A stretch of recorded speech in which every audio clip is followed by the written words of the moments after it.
নমস্কার, আমি সানজিদা। পজিটিভ বার্তা সৌজন্য বিকাশ টক্সের পক্ষ থেকে প্রতিদিনের মতো আজকে উপস্থিত হয়েছি।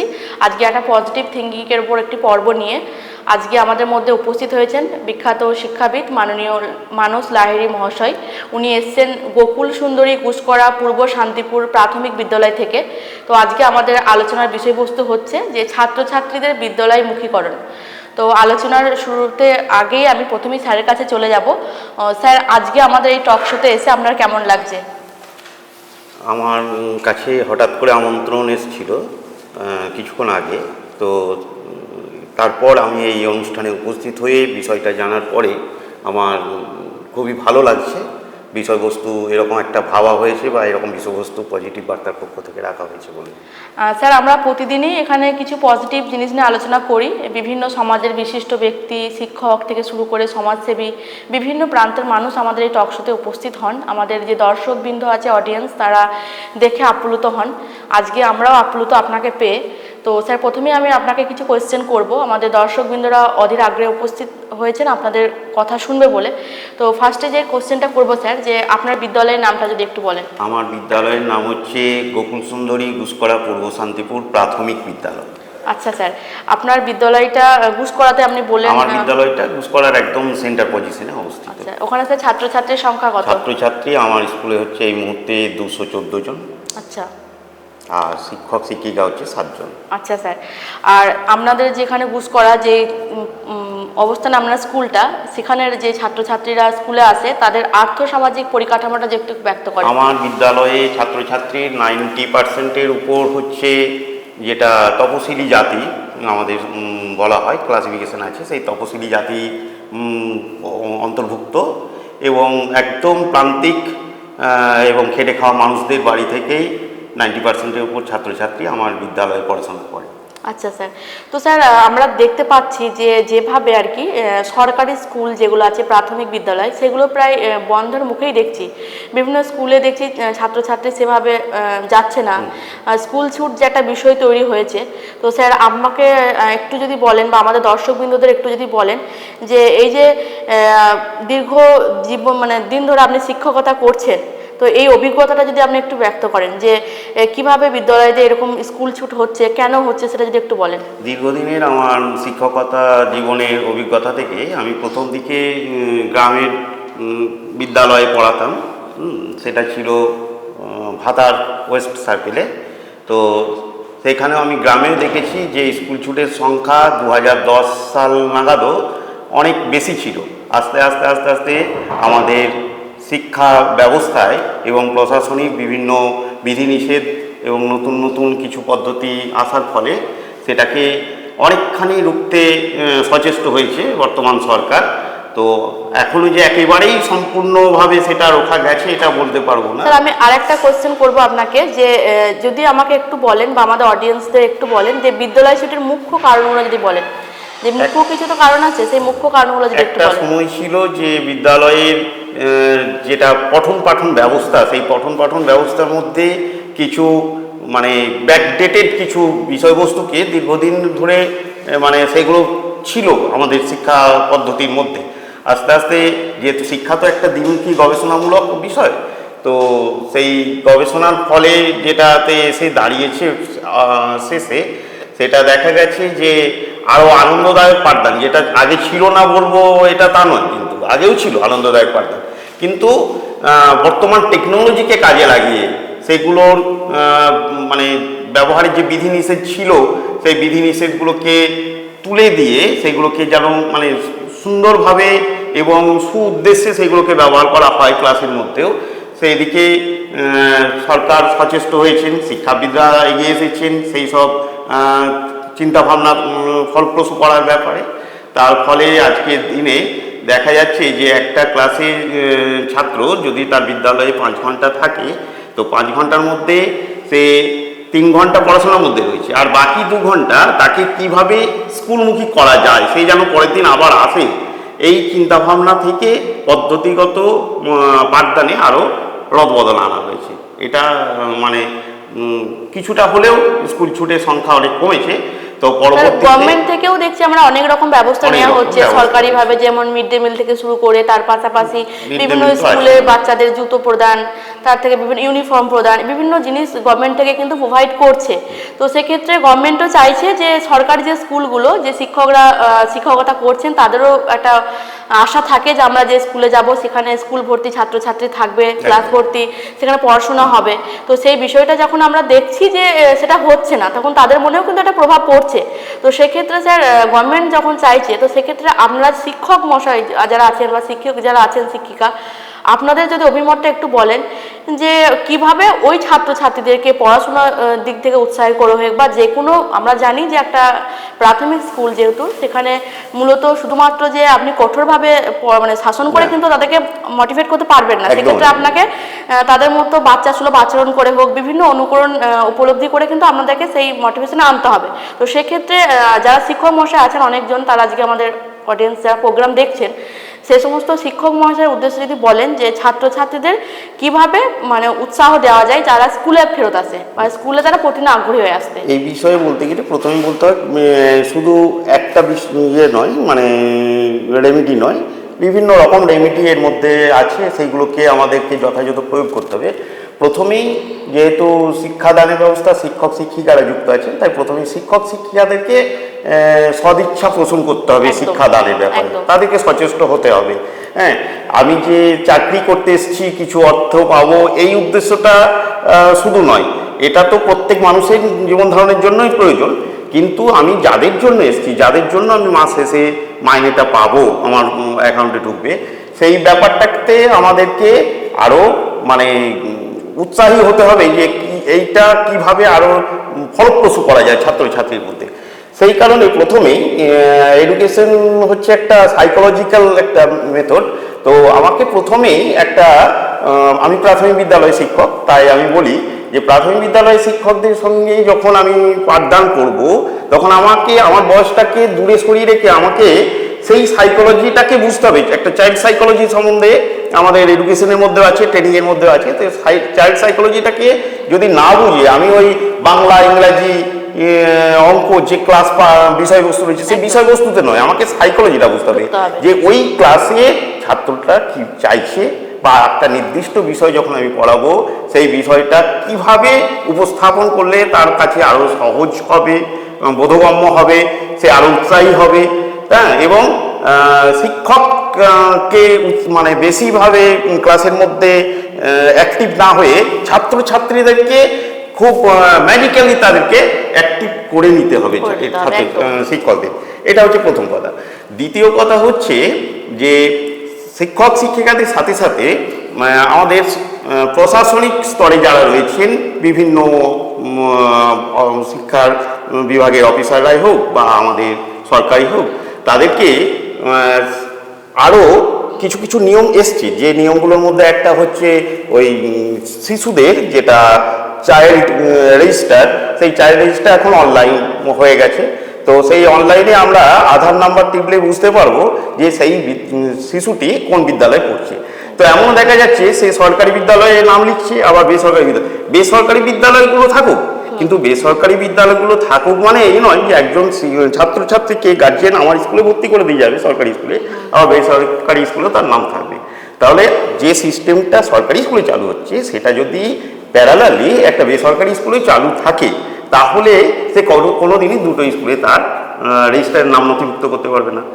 তার ফলে কি হবে, সেই ছেলেটি যে আমার স্কুলে নাম আছে সে কোনোদিনই স্কুলে মানে অনুপস্থিত থাকতে পারবে না। এখানে নাম আছে অথচ বেসরকারি স্কুলে সে ক্লাস করছে, এই পদ্ধতি মানে সিস্টেমটা পুরোপুরি কিন্তু বন্ধ হয়ে যাবে। এটা একটা ব্যাপার। আর একটা হচ্ছে যে আমাদের 2012 পর থেকে আমাদের সিলেবাসে পরিবর্তন এসছে। তো সিলেবাসে পরিবর্তন শিশু কেন্দ্রিক করতে গিয়ে, চাইল্ড সেন্ট্রিক করতে গিয়ে দেখা গেছে যে বেশ কিছু বিষয়ে সেগুলো ভারমুক্ত করার জায়গায় আরও বেশি মানে সেটা ভারী হয়ে গেছে ছাত্রছাত্রীদের কাছে। বইয়ের ভলিউম কমাতে গিয়ে বইয়ের ভলিউম অটোমেটিক্যালি বেড়ে গেছে। এই ব্যাপারগুলো 2012-তে যেটা হয়েছে, আজকে 12 বছর পর সেই একই বিষয়ের উপর যদি আরও গবেষণা চলতো যে এগুলো ছাত্রছাত্রীরা কিভাবে নিচ্ছে, তার পজিটিভ দিকটা কি, নেগেটিভ দিকটা কি, এটা যদি চিন্তাভাবনা করার সময় এসছে, এটা যদি চিন্তাভাবনা করা যায়, তাকে যদি আরও ভারমুক্ত করা যায়, আরও কিছু রদবদল করা যায়, হ্যাঁ। এবং যখন আমি প্রাথমিক বিদ্যালয়ের আমি সিলেবাস তৈরি করব, সিলেবাস কমিটির যারা মেম্বার তাদের কাছে শিক্ষক শিক্ষিকাদের পক্ষ থেকে প্রতিনিধি হিসাবে আমার আবেদন যে সেটা শিশু সাহিত্য আছে আমাদের, সেই শিশু সাহিত্যকে প্রাধান্য দিতে, শিশু সাহিত্যকে প্রাধান্য না দিয়ে সেখানে তার আবার ক্লাসের ছাত্রছাত্রীরা বা আরো বয়সের মানুষরা যেটা বুঝবে সেই রকম ভ্রমণমূলক কিছু বিষয়বস্তু এইগুলোকে বাদ দিয়ে যাতে শিশু কেন্দ্রিক হয়। আবার যখন সেটা মাধ্যমিক স্তরে যাবে তখন তাদের সিলেবাসেও আমি লক্ষ্য করেছি, যদিও আমি মাধ্যমিক স্কুলের শিক্ষক নই, কিন্তু যেহেতু এই বিষয়টা শিক্ষক কেন্দ্রিক, তাই শিক্ষা কেন্দ্রিক, তাই আমি বলতে চাই যে তখনও কিশোর সাহিত্যকে প্রাধান্য দিতে হবে। এইগুলোকে যদি দেওয়া যায় তাহলে অটোমেটিক্যালি শিশু আরও মানে আগ্রহী হবে। আর মূল্যায়ন ব্যবস্থা চালু হয়েছে পরীক্ষা ব্যবস্থাকে তুলে দিয়ে, কিন্তু দেখা যাচ্ছে যে ফরম্যাটিভকে একেবারে গুরুত্ব না দিয়ে আমরা সামেটিভের দিকে বেশি গুরুত্ব দিচ্ছি। কিন্তু সামেটিভটা থাকুক, তার পাশাপাশি ফরম্যাটিভটাকে দারুণভাবে সচল রাখতে হবে। এই কারণে বিদ্যালয়ে যাতে যতদিন ক্লাস হবে প্রতিদিন যেন ছাত্রছাত্রীটা আসতে বাধ্য হয় বা আসতে আগ্রহী হয়। স্যার আমি আরেকটা কোশ্চেন আপনাকে করব, যেটা মাথায় আমার এইমাত্র এলো আপনার কথা ধরেই। শুধুমাত্র শিক্ষক শিক্ষিকারা চেষ্টা করলে হবে না, আমরা দেখছি যে বাবা মায়ের মধ্যে একটা এই মানসিকতা তৈরি হয়েছে যে সরকারি স্কুলে আমার ছেলে মেয়েকে দিলে সেভাবে তার রেজাল্ট হবে না বা সেভাবে তার ক্যারিয়ার গঠন হবে না। কিন্তু আমরা যারা আছি বা আপনারা যারা আছেন যারা শিক্ষকতা করছেন, আমরা কিন্তু গভর্নমেন্ট স্কুল থেকেই পড়াশোনা করে এসেছি, তখন কিন্তু বেসরকারি স্কুল এভাবে চাঁদা দিয়ে ওঠেনি।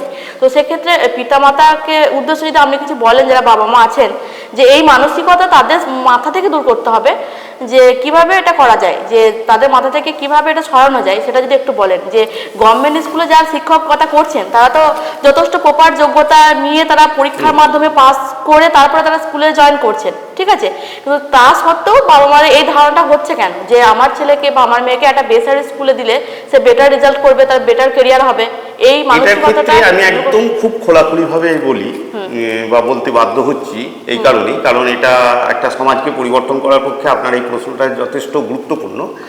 প্রথমেই আমাদের যারা এই শিক্ষা দানের ক্ষেত্রে যুক্ত রয়েছে শিক্ষক শিক্ষিকা, তাদেরকে আগে সচেতন হতে হবে। তাদেরকে সচেতন হতে হবে এই অর্থে যে আমি আমার ছেলে বা মেয়েটিকে বেসরকারি স্কুলে দিয়ে আমি সরকারি স্কুলে চাইবো যে আরও ছেলেরা কি করে বেশি আসবে, ছাত্রছাত্রী বেশি ভর্তি হবে, অন্য গার্জেনরা কিভাবে আমাদের সরকারি স্কুলে পাঠাবে, তার দৃষ্টান্ত স্থাপন করতে গেলে কিন্তু প্রথম যুদ্ধটা বা প্রথম লড়াইটার সেনাপতি হতে হবে শিক্ষক শিক্ষিকাদেরকে। তাদের ছাত্রছাত্রীদেরকে সরকারি স্কুলে যদি পাঠদান করে, কারণ সে যে আজকে শিক্ষক বা শিক্ষিকা, আপনার প্রশ্নটা একদম সঠিক যে সে আমাদের মতোই সরকারি স্কুলে পড়াশোনা করেই এসছে। এবং সার্ভেতে এটাও দেখা গেছে, সার্ভে করে, যে যত সরকারি পদ, যে পদগুলোতে কম্পিটিটিভ পরীক্ষা দিয়ে চাকরি করা হয়, সেই ক্ষেত্রে দেখা যায় সরকারি স্কুলের ছাত্রছাত্রীদের সাফল্য বেসরকারি স্কুলের ছাত্রছাত্রীদের সাফল্য থেকে অনেক বেশি, অনেকটা বেশি। প্যারালালি কর্পোরেট যে সেক্টরগুলো বা মাল্টি ন্যাশনাল কোম্পানির যে সেক্টরগুলো, সেখানে বেসরকারি স্কুলের সাফল্য বেশি, এটা আমি মানে এক বাক্যে মেনে নিচ্ছি। আমাদের শিক্ষক শিক্ষিকাদের যদি এটা মানে গার্জিয়ান মিটিং করে বা আরও কিছু ক্যানভাসিং বলুন বা বিভিন্ন রকম উৎসব অনুষ্ঠানের মধ্য দিয়ে বলুন, যদি এটাকে সচেতন করা যায়, তার কমিউনিটির যে গার্জিয়ান আছে সেই গার্জিয়ানদের কাছে বা গার্জিয়ানদেরকে সচেতন করা যায় যে সরকারি স্কুলের সাফল্য সরকারি পরীক্ষায় বা সরকারি পদের ক্ষেত্রে অনেক বেশি, এটা দেখা গেছে বা এটা বাস্তব, তাহলে মনে হয় অনেকখানি এটার ইয়ে হবে, এই মানে কি বলবো, ঘাটতিটা মিটবে। আর দ্বিতীয়ত যেটা প্রথমেই বললাম, নিজেদেরকে সচেতন আগে হতে হবে একদম। যে একজন শিক্ষক বা শিক্ষক সেও কিন্তু একটা বাবা মা, সেই বাবা মা যদি সচেতন হয় তাকে দেখে আরো 5টা বাবা মা সচেতন হবে। আমি আমার ছেলেকে বা আমার মেয়েকে আমি সরকারি স্কুলে শিক্ষকতা করার সত্ত্বেও যদি একটা বেসরকারি স্কুলে আমি ভর্তি করে দিই, তাহলে একজন গার্জেন আমাকেই আঙুল তুলে বলবে। একদম, এটা তো একদম বাস্তব একদম কথা। So much sir. স্যার আমি আমাদের দর্শকবৃন্দরা কমেন্ট করছেন, যেহেতু আপনি এখানে উপস্থিত হয়েছেন, আপনি আমাদের তো জীবনে অনেক কিছু আমরা পেশা হিসাবে গ্রহণ করতে পারি বা আমাদের একটা ইচ্ছা থাকে। তো স্যার একটু ব্যক্তিগত কোশ্চেনে আমি যাই, যে আপনি যেহেতু একজন শিক্ষক পেশায়, তো আপনার কেন মনে হলো যে আমি শিক্ষকতা করব, বা এই পেশাটা আপনার কেমন লাগে যদি একটু আমাদের দর্শকদের বলেন। হ্যাঁ, আমি যেটা দর্শকদের উদ্দেশ্যে বলছি, আমি অ্যাকচুয়ালি পড়াশোনা করার পর ফিজিক্স অনার্সে গুসকরা কলেজ থেকে পড়ার পর আমি কেমিক্যাল ইঞ্জিনিয়ারিং লাইনে চলে যাই। আমার ট্র্যাকটা ছিল অন্যরকম। কেমিক্যাল ইঞ্জিনিয়ারিং হলদিয়া থেকে পাস করার পর আমি 5 বছর ইন্ডাস্ট্রিতে উচ্চ পদে চাকরিতেও বহাল ছিলাম। 2010-এ আমি শিক্ষকতা লাইনে আসি এবং সরকারি স্কুলে যোগ দিই। এটা বলতে গেলে বলতে হয় যে এখানে সিকিউরিটি অনেক বেশি। একটা বেসরকারি চাকরি করে আমি দেখেছি তার থেকে সরকারি চাকরির সিকিউরিটি অনেক বেশি। অর্থনৈতিক দিক দিয়ে অনেকেই ভাবতে পারেন যে আমার ছেলে বা আমার মেয়ে লাখ টাকার প্যাকেজে চাকরি করবে, সেটা যদিও সম্ভব না হয়, তবুও যেটা আমরা আজকের দিনে সরকারি স্কুলে পড়িয়ে যে মনের স্যাটিসফ্যাকশন পাই, সেটা আমি মানে বেসরকারি চাকরি করে পাইনি। বা এটা আমার ছোটোবেলার একটা লক্ষ্যও ছিল যে বড় হয়ে আমি শিক্ষকতা করব। তো সেটা দেরিতে হলেও একটা সময় আমার কাছে সেই ইচ্ছা পূরণের সুযোগটা এসেছে 2010-এ। তাই 2010-এ আমি শিক্ষকতা লাইনে আসি এবং তার আগেও আমি প্রাইভেট টিউশনিতে যখন ছিলাম তখন প্রচুর ছাত্রছাত্রী আমি তৈরি করেছি, যারা জয়েন্ট এন্ট্রান্সেও চান্স পেয়েছে, ডাক্তারি করছে এখন এই মুহূর্তে। দীর্ঘ 26 বছর হলো আমার সেই দিক দিয়ে দেখতে গেলে শিক্ষকতার ইয়ে।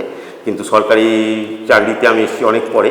তো ছোটোবেলার সেই ইচ্ছা পূরণ বলুন বা সমাজকে ঠিকভাবে তৈরি করার লক্ষ্যেই বলুন বা আমার মানসিকতার সঙ্গে যে এটা মিলবে সেটা করাটাই খুব ভালো, আমি সেটাও দেখেছি। তো আমার মানসিকতা, আমার ইচ্ছা সব কিছুকে পূরণ করতে গিয়ে আমি শিক্ষকতা লাইনে এসে আমি খুব গর্বিত, আমি ধন্য, আমি সকলের সঙ্গে কাজটা করি। নিজের ইচ্ছা যেটা পূরণ করতে পেরেছেন, এটা একটা বড় সাকসেস বলে আপনি মনে করেন। স্যার একটা কথা বলবো, আলোচনা আমাদের চলছে খুব সুন্দর সাবলীলভাবে, আমাদের মানুষ স্যার উত্তর দিয়ে যাচ্ছেন, আমাদের দর্শকবৃন্দরা, আমাদের এই অডিয়েন্স যারা আছেন তারা দেখছেন। আমি স্যারকে আর একটা কোয়েশ্চেন করবো। স্যার যেহেতু বললেন যে স্যার যে স্কুলটায় চাকরি করেন সেই স্কুলটা ছাত্রছাত্রী তপশিলি যে ছাত্রছাত্রী সেই পরিমাণটা বেশি। তো আমরা জানি যে যারা, আমি কোনো সম্প্রদায়কে ছোট করে বলছি না, আমরা জানি যে আদিবাসী যে সম্প্রদায় আছে বা যে শিডিউল বা যে সম্প্রদায়গুলো আছে তারা অর্থনৈতিক দিক থেকে একটু পিছিয়ে খানিকটা হলেও। তো সেক্ষেত্রে আমি স্যারকে বলবো যে স্যার আপনার স্কুলে যখন ওই ছোট্ট ছোট্ট বাচ্চারা আসে, আপনারা তাদেরকে পড়ান, তাদের কথাগুলো শোনেন বা তাদেরকে দেখে মানে আপনার কি মনে হয় যে ওই সমস্ত, কারণ আমরা জানি যে কোনো আমরা একটা বড় কোনো একটা স্কুলে পড়াতে পারতেন, সেখানে ছাত্রছাত্রী তারা অনেক কিছু পেত, কিন্তু তাদের এই যে অনেক কষ্ট করে অনেকজন আসে, হয়তো তারা বাড়ির অনেক কাজও করে আসতে হয়, তারপর তারা স্কুলে আসে। তো স্যার এইটা দেখে আপনার কেমন লাগে, বা এই ধরনের যারা আছে পিছিয়ে পড়া, আপনার স্কুল ছাড়াও অনেক স্কুল আছে ওয়েস্ট বেঙ্গলে যারা এভাবে পিছিয়ে আছে, সেই সমস্ত ছাত্রছাত্রীদের আপনি কি বার্তা দেবেন? আমার স্কুলে যে 214 জন ছাত্রছাত্রী আসে তার মধ্যে বেশ কিছু আছে, গোটা 50 বা তার উপরেই বলা যায়, তারা একদম ফার্স্ট জেনারেশন লার্নার। তো এই ফার্স্ট জেনারেশন লার্নারকে যখন তাদের বর্ণপরিচয়টাও করাতে পারি, তাদেরকে 2-1 লাইন পড়াতে পারি, তখন সেটার যে আনন্দ, সেটার যে সাফল্য মাপকাঠি, সেটা মানে যে শিখে আসছে তাকে শেখানোর থেকে ঢের বেশি। এটা প্রথম কথা। দ্বিতীয় কথা হচ্ছে বাকি ওই যে বললাম 90%-এর উপর যে নবশূদ্র ঘর থেকে আসছে বা তপশিলীদের বাড়ি থেকে আসছে, তারা অর্থনৈতিক দিক দিয়ে অনেকখানি দুর্বল হলেও তাদের সদিচ্ছা, তাদের বাবা মায়ের যে আগ্রহ, এটা মানে এটার জন্য মনে হয় যে একদিন স্কুলে কোনো কারণে যদি না আসতে পারি তাহলে মনে হয় যেন কোনো একটা কিছুকে আমি মিস করে গেলাম। আর বাচ্চা বাচ্চা ছেলেগুলো যখন একদম কোলের কাছে এসে ক্লাসে বা বিদ্যালয়ে আসে স্যার বলে, তখন সেটা মাস শেষে যেটা শিক্ষক শিক্ষিকারা তাদের সাম্মানিক পান তার থেকে এটা যেন অনেক মানে আনন্দদায়ক। ধন্যবাদ মানস স্যারকে। স্যার খুব সুন্দরভাবে সাবলীলভাবে আজকে আমাদের এই পর্বটা স্যার এগিয়ে নিয়ে গেলেন। স্যারের কাছ থেকে অনেক মূল্যবান কথা আমরা শুনলাম, যেগুলো সত্যি করেই আমাদের দর্শকবৃন্দরা যারা আছেন তাদের অনেক কাজে লাগবে। আমরাও শুনে আপ্লুত হলাম বিষয়গুলো। স্যার খুব সুন্দরভাবে বললেন। বিষয় যে একটাই হচ্ছে যে আমরা প্রতিদিনই এই বিকাশ টক শোতে কিছু পজিটিভ থিঙ্কিংয়ের ওপর যাতে এডুকেশন সেক্টরকে আরও ডেভেলপ করা যায়, যাতে সামাজিক দায়বদ্ধতা থেকে আমরা এই কর্মসূচিতে নেমেছি, সেক্ষেত্রে এমন কিছু জিনিস আমরা এখানে তুলে ধরি যেটা মানুষের উপকারে আসে। তো সেক্ষেত্রে স্যার খুব সুন্দরভাবে বললেন যে বিদ্যালয়ে ছাত্রছাত্রীদের কীভাবে মুখীকরণ করা যায়। তো স্যার টিপস দিলেন খুব সুন্দরভাবে যে সত্যি করেই ছাত্রছাত্রীদেরকে বিদ্যালয়মুখী করতে গেলে প্রথমে বাবা মাকে সচেতন হতে হবে, তার থেকে সচেতন হতে হবে শিক্ষক শিক্ষিকাকে। কারণ আমি যাকে শিক্ষা দিচ্ছি সে আমার কাছে কতটা নিতে পারছে এবং তাকে আমি কতটা দিতে পারছি সেটা কিন্তু আমাকে অ্যাসেসমেন্ট করতে হবে। এভাবেই কিন্তু একটা ছাত্র এবং একটা ছাত্রী এবং একটা শিক্ষকের সম্পর্ক বা বন্ডিংটা তৈরি হয়ে আসে। জানো, ছাত্র যেমন মিস করবে আমি আজকে ক্লাসে গেলাম না বলে আজকে কিছু একটা মিস করে গেলাম, সেরকম শিক্ষকও মিস করবে যে আজকে আমি স্কুলে যাইনি বলে আজকে আমি কিছু একটা মিস করে গেলাম। এভাবেই কিন্তু আমাদের সম্পর্ক মায়ের বাঁধন তৈরি হয়ে ওঠে। আমি আরও একবার ধন্যবাদ জানাই মানসবাবুকে এই এপিসোডে আসার জন্য। আজকের মতো এই এপিসোড আমরা এখানেই শেষ করলাম। ধন্যবাদ।